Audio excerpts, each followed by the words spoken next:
Quick, name an EV, any electric car. Now I'm willing to bet that the first word that popped into your brain was not BMW. And it's not because they haven't made EVs in the past, it's because they haven't made EVs in a form factor that people sadly buy in droves nowadays. Well, apparently that pisses off BMW, so things, they're changing.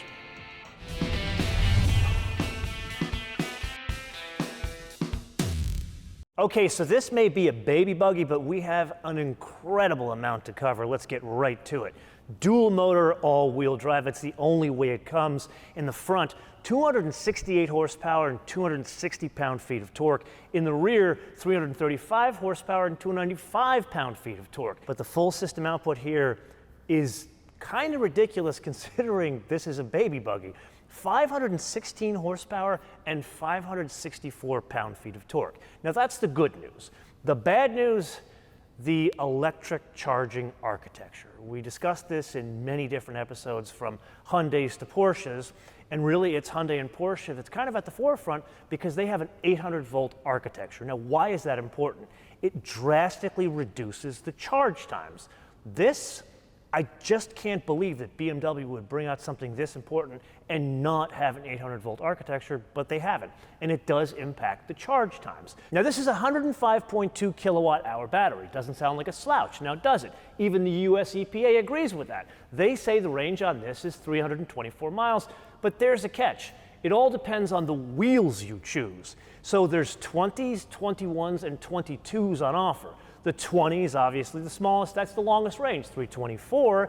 The 21 is 305, or as this car is equipped, which brings along a little bit of a twist, 22-inch wheels, 315 miles, go figure. Anyway, charging times. There it ranges on a 240 charger, like I have here in the hangar, anywhere between 10.5 and 12.5 hours, whether you're using a 9.6 kilowatt or 11.1 kilowatt charger. If you find one of those DC fast chargers out in the wild, that's 40 minutes to get it to 80%.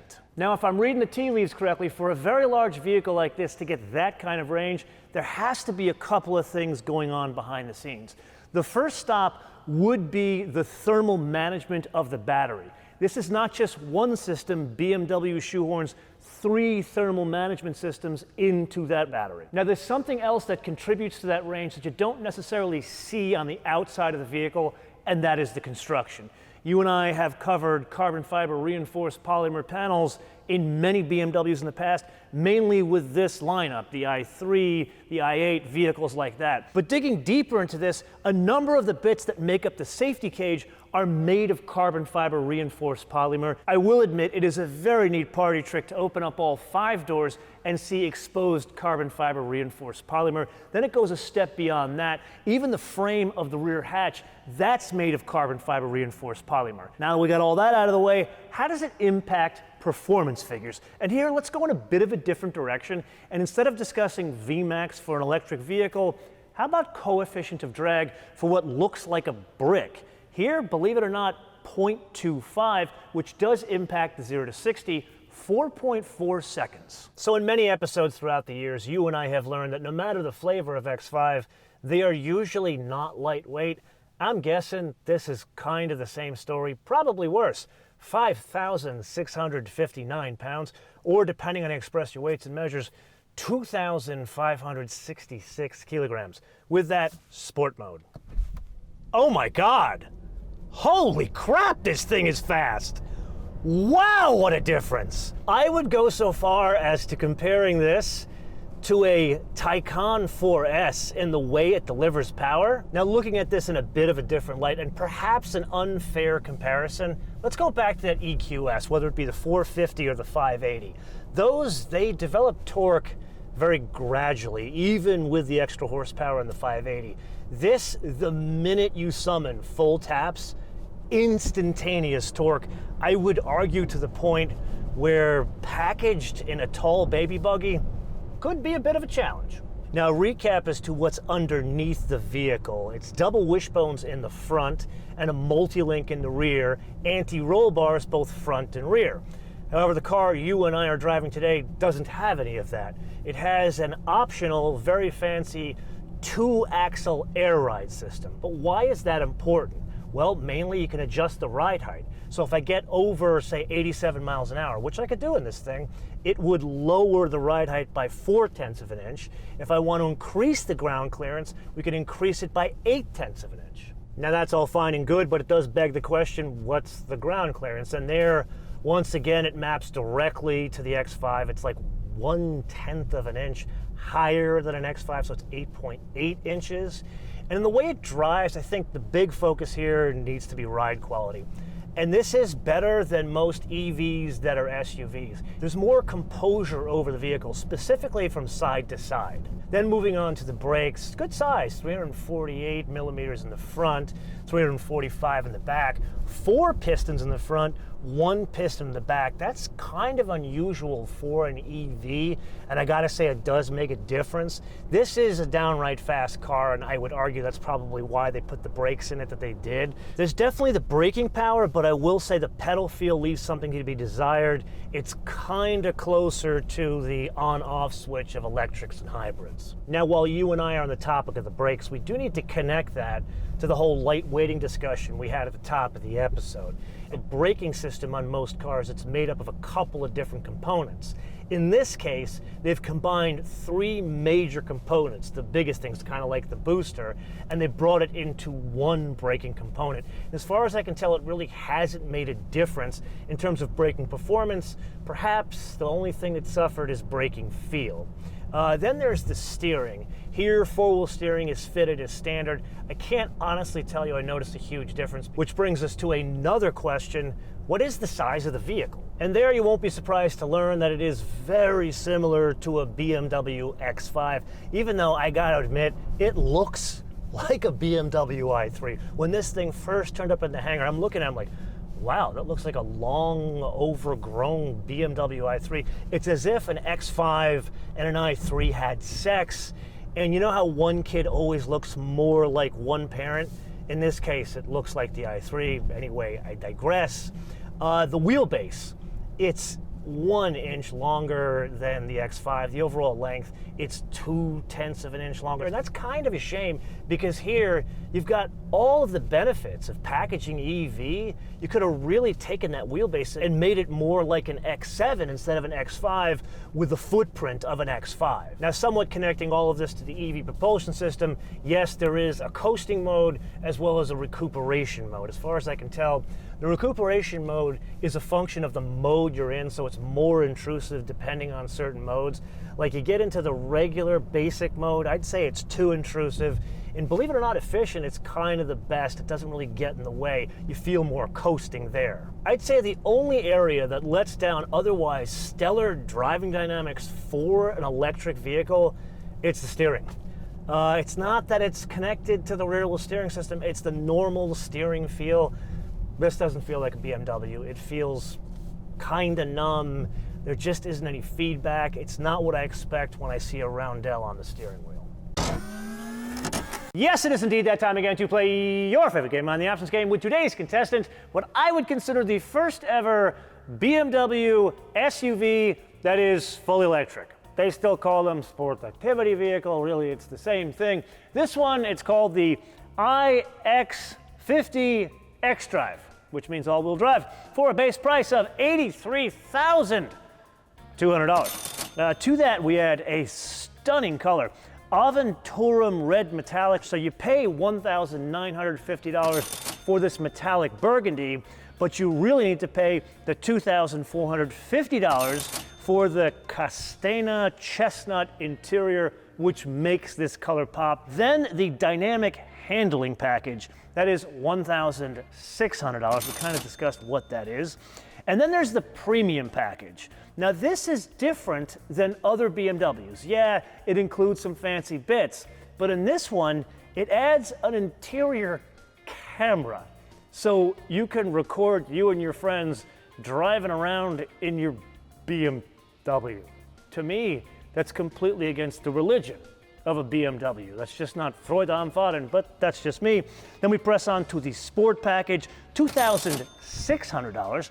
Then there are the 22-inch wheels, $950. Then we have to go to the BMW titanium bronze trim. If I were to describe a burgundy car with bronze gold trim, you would tell me I'm out of my mind. But remember, that 25 Yara Porsche Boxster that had neodyme, this is exactly the same thing. BMW is clearly copying the color and trim folks from Porsche. It worked really well there. Here it works incredibly well with the burgundy. Money well spent at $500. Then the Radiant Heat Package, $950. Why is this optional on an $83,000 car? Then the vented front seats, which are incredibly infuriating to switch on and off, $500. And then being that we were in 2022, they give us $175 back for the passenger lumbar delete. So put another way, the passenger lumbar adjustment is fitted as standard to these cars, but because they don't have enough chips, rather than not produce a whole car, BMW's strategy is to take away features that they think you won't miss, which take up a lot of chips, and thus they can get cars out of the factory. I don't know if I really agree with this, but I can see why they do it. Then we go on to the Active Drive Assist Pro. This is the semi-autonomous driving. Please repeat after me, there's no such thing as a self-driving car. This is level 2 autonomy, and something I would like to point out for this iX50, it does benefit from over-the-air updates. Not part of this package, but still one has to pay $1,700 for the level 2 driving. Then the only other thing we add is the destination and handling von Dingelfing Deutschland for $995, which brings us to a total retail price of, wow, $104,820 for a baby buggy. One of the things that really stands out when you get up to the vehicle immediately, the door handles. You don't pull them up like other BMWs. You put your hand into them. It's a very unique feel and a very unique design touch, and it picks up from that option we discussed in the options game, that like bronze, what Porsche would call neodyme, and that goes around the door handle. Beautiful touch. And that brings up the bigger discussion, which is tactile feel and overall design. Like for example, it's pretty good in terms of tactile feel. Like look at the wraparound in front of the dash, as well as the speaker grills in the front part of the door panel. It's all the same material, and it's the same tactile feel or material you'd have in your home speaker grills on something that would be a high-end speaker system. Then moving farther back the door panel, there are the seat adjusters. And there, I really don't know how to nicely put this. If a designer had a nightmare involving Liberace, this is what you'd get. They're crystal, even the memory button is crystal. It's the kind of thing that you would see in like a late 70s era Lincoln Continental Bill Blass edition. Please, this is horrific. Now on the flip side of the crystal, the center console, which is kind of like from a minivan, that's all crystal as well. Like for example, the start-stop button, as well as the drive mode button, as well as the gear selector, and then the unified controller that is ubiquitous for iDrive systems, as well as the volume control. Here, I'm not fussed by it so much. The seats are flat, not supportive. We've already learned this thing actually can go around corners and it's pretty quick. Probably need to change the seats, and then there's the actual stitch pattern, which also looks like it came from a late 70s Lincoln Continental.